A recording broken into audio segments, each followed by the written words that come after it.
माननीय अर्थमंत्री श्रीमती निर्मला सीतारामन यांनी मांडलेला अंतरिम अर्थसंकल्प विकसित भारताचा संकल्प सांगणारा अर्थसंकल्प आहे। विशेषतः गरीब, मध्यमवर्गीय, महिला, शेतकरी आणि युवा या सर्व घटकांकडे विशेष लक्ष या अर्थसंकल्पाने दिलेलं आहे। 1 कोटी लोकांना रूफटॉप सोलर देऊन 300 रुपयापर्यंत वीज मोफत देण्याचा विषय असेल किंवा गरीब, मध्यमवर्गीय, झोपडपट्टीत राहणारे आणि चाळीत राहणारे यांना स्वतःचं घर घेता यावं किंवा आहे ते घर विकत घेता यावं याकरता योजना तयार करण्याचा संकल्प असेल की ज्यातनं मोठ्या प्रमाणात मदत होणार आहे। विशेषतः युवांकरता जो एक मोठा फंड तयार करण्यात आलेला आहे की ज्यातनं इनोव्हेशन होणार आहे। 1 लाख कोटीचा फंड की ज्याच्यामध्ये कुठलाही इंटरेस्ट रेट चार्ज केला जाणार नाही।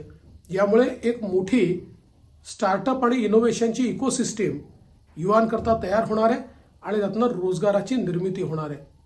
विशेषतः लखपती दीदी हा जो कार्यक्रम आहे की ज्याच्या अंतर्गत 3 करोड भगिनींना लखपती बनवण्याचा कार्यक्रम हा अत्यंत महत्त्वाचा आहे आणि त्याचवेळी 9 कोटी महिलांकरता मोठ्या प्रमाणात सेल्फ हेल्प ग्रुपच्या माध्यमातून जी काही क्रांती आणण्याचा प्रयत्न आहे तो देखील मला असं वाटतं अत्यंत स्तुत्य आहे।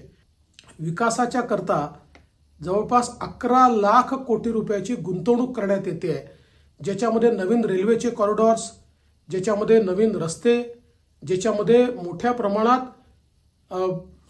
वेगवेगळ्या प्रकारचे इन्फ्रास्ट्रक्चर हे तयार करण्यात येणार आहे। आणि हे सगळं करत असताना विशेषतः शेतकऱ्यांकरता नॅनो DAP ही जी संकल्पना आणलेली आहे ही अत्यंत महत्त्वाची संकल्पना आहे आणि शेतकऱ्याच्या शेतमालाला भाव मिळाला पाहिजे आणि थेट मार्केट लिंकेज मिळालं पाहिजे याकरताच्या विविध योजनांचा जो उहापोह करण्यात आलेला आहे तो देखील अत्यंत महत्त्वाचा आहे।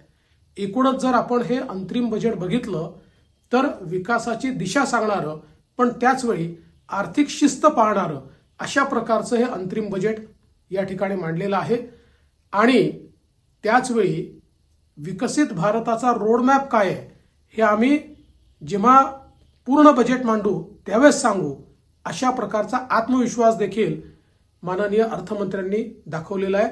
मी माननीय अर्थमंत्र्यांचे मनापासून आभार मानतो आणि अभिनंदन करतो। ABP माझा, उघडा डोळे बघा नीट।